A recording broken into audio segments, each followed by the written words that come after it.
We'll have to pause now for a short break, but still to come is today's latest in business. And Dubai's real estate market continues to grow and enter a lucrative phase in the lead up to Expo 2020. The president and CEO of Coldwell Banker will give us his thoughts on the local market after this break. The house, which sold for 53 million dirhams, topped the list for the first quarter sales in 2016. Sold in January, the villa had an average per square. The first quarter sales in 2016. Sold in January, the villa had an average per square foot price of 2,461 dirhams. It's just one of a number of high-priced deals to go through this year, totaling 55 billion dirhams. Dubai's real estate market continues to grow and is entering a lucrative phase in the lead-up to Expo 2020. That's according to Coldwell Banker.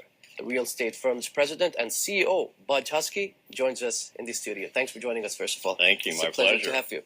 Now, what are the challenges that need to be overcome in the UAE real estate market, first of all? Well, first of all, I wouldn't suggest there are really challenges. I know in speaking with our local affiliate here in the Dubai market, they've spoken to the fact that there's been a correction in pricing at the top end, which is really to be expected. Actually, I see it as a positive sign because that's what ultimately ties the fate of real estate to the overall macroeconomic environment. It restores confidence and trust that people will have in the true value of product when they make an investment. So when we're seeing this also in New York City, in London, and so I see it as very healthy kind of minor correction in order to put us back on track where we should be, that makes it more of a long-term sustainable purchase. I agree with you.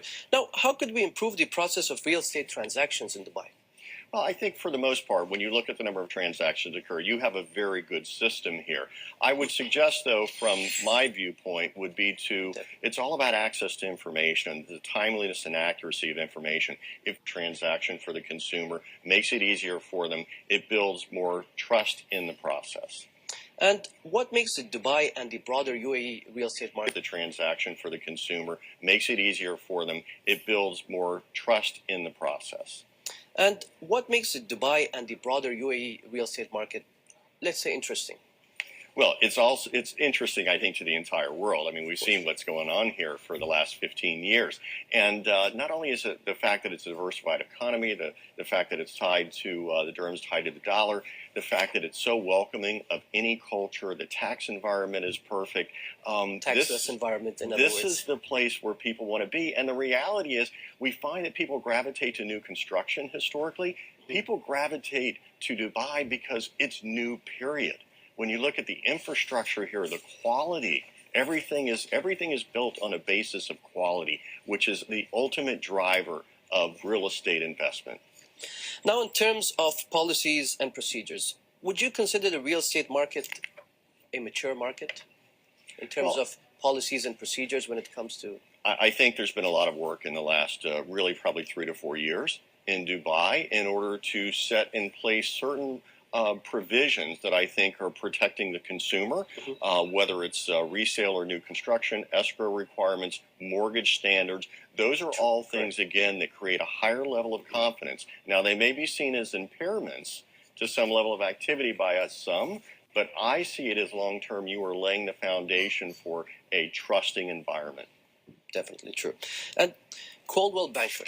Yes. Have you guys faced any kind of fraud issues or problems or any kind of hurdles, maybe? It's no, 10 o'clock. What you've seen here and you've seen in some other markets where you had a very high run-up is that you had at some point in time some issues with defaults, but that's not on the basis of fraudulent activity. That may be some greater factors that are in the market, but we haven't experienced anything here. Well, if you look at, for example, I come from the States. We know what we had in terms of the recession. Right. We had a significant foreclosure crisis there, a number of defaults. In many cases, it wasn't fraudulent activity. It was simply a reaction to the changes in the environment.